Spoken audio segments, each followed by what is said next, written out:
And time for your 8:30 high beam this morning as we're in contact with Kelly Snyder from Safe Communities Coalition. Kelly, good morning. How are you? Good morning. I'm doing well. How are you guys? Good. Well, we played Don't Call Us, We'll Call You, but we did both. So we finally got it worked out there. Yes, we did. So good to talk to you. And as we note on the calendar, we have passed Thanksgiving. So I guess we're officially into the holiday season, are we not? We are. We definitely are. And if anyone was on the roads this weekend, you can definitely tell the traffic was at an all high. There was people everywhere. Right. And there were some potential slippery conditions a couple of times too, weren't there? There were. We got a little storm that came in yesterday and a little one on Saturday as well. So just a good reminder that we need to be ready and have our cars ready and ready for the inclement weather when we're out there driving. I guess since we're talking about that, we can just go ahead and go right into that. What are some of the precautions or things to do ahead of time to prevent something bad happening to you when you're out on the road in the winter?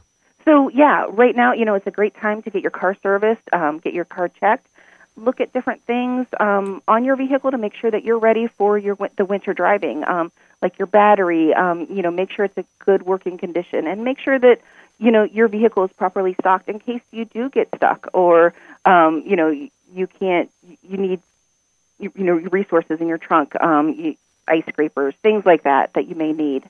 Very true. Might want to take a blanket along. Yes, absolutely. Blankets, make sure your jumper cables are working. If you don't use your jumper cables for a while, you can get them out, they might not be in good working condition. So you just want to make sure that, you're well stocked and that everything is in working condition. Your flashlight has batteries that work. You have flares and some kind of abrasive material in case you do get stuck, like kitty litter. You might want to put a snow shovel or a broom, in your trunk, just to be prepared in case you do get in a sticky situation. Right. If you're stalled or stuck in a snowbank, it's going to come in pretty handy. So yes, absolutely. We don't want that to happen. It seems like a bother maybe, but the 3 minutes that takes at home while you're safe and dry is going to really pay off when you're somewhere else. Right, and you want to make sure, you want to check those tires. And then make sure all your fluids are filled, your windshield wiper fluid, especially, in the winter, you get all that grime on your windshield, you want to be able to see, and you want to make sure that, your lights, your headlights, your taillights are always in working condition and that people can see them because, with the winter grime and the salt and everything, they do get dirty. So you want to make sure you're keeping those clean as well.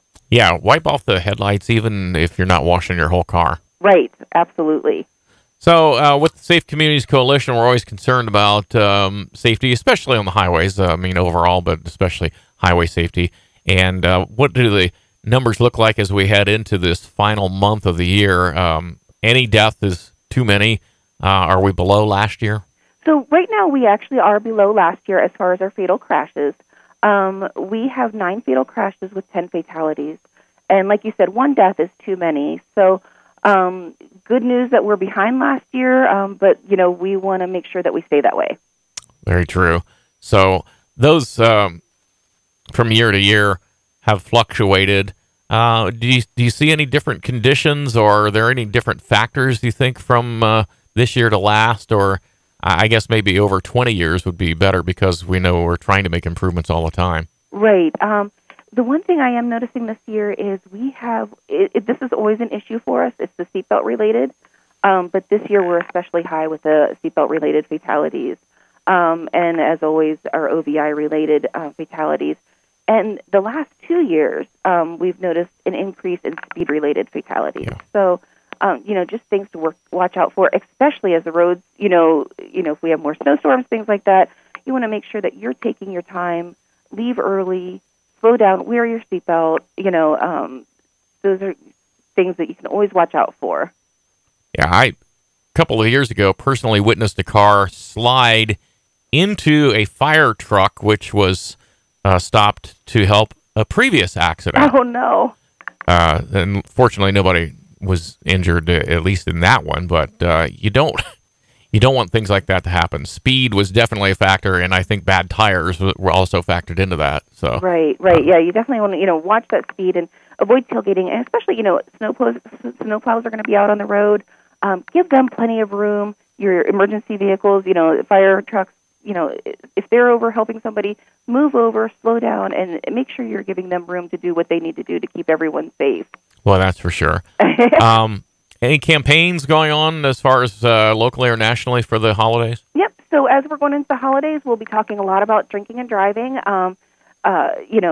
People are going to Christmas parties, out and about, and they may partake in a few drinks. So we just want to get the word out to, if you're going to have a few drinks, make sure that you have a sober ride home, or that you plan on staying for the evening. And the best thing you can do there is plan ahead.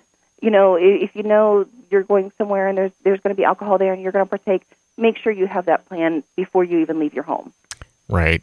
Yeah, that would help. Yes. Don't get caught off guard and be like, oh, man, how am I going to get home? Right. Always have that person you can call or offer to be the designated driver. Take your turn. And if you see somebody who has had a few too many drinks, make sure that you're offering them a ride or finding them a safe way home, and take their keys. They're going to be mad at you at that time, but the next day they're going to thank you. Yeah, I would certainly think so. Also, we're a little bit late on that, but I know you had some posters for distracted driving, and you had some winners out of that. So that was a nice campaign. It sounded like you had some really good entries. We did. We were very impressed. These students, I'm always amazed at their talent and their hard work. It was a hard decision, but we did have some winners. They were all from Buckeye Career Center, and those billboards are up. They'll be up for the next couple months. They're on 77, they're on 39, they're around Buckeye, and then the digital billboard will have them going out of, away from Walmart towards 77. So look for those. We're excited to be able to share that artwork and show off their hard work. Right, and know that that's local, too. Yes. Yeah, that's very good. All right, well, I think hopefully that's it. We just need to put the bug in everybody's ear to keep it safe, because we want to lose nobody or have anybody hurt over this holiday season. Absolutely. Thank you so much for having us. All right, Kelly. We'll talk to you again very soon, all right? All right. Sounds great. Thanks a lot. Thank you. Kelly Snyder from Safe Communities Coalition, as we talk this morning here on the BT Morning Show on Big Hits WBTC.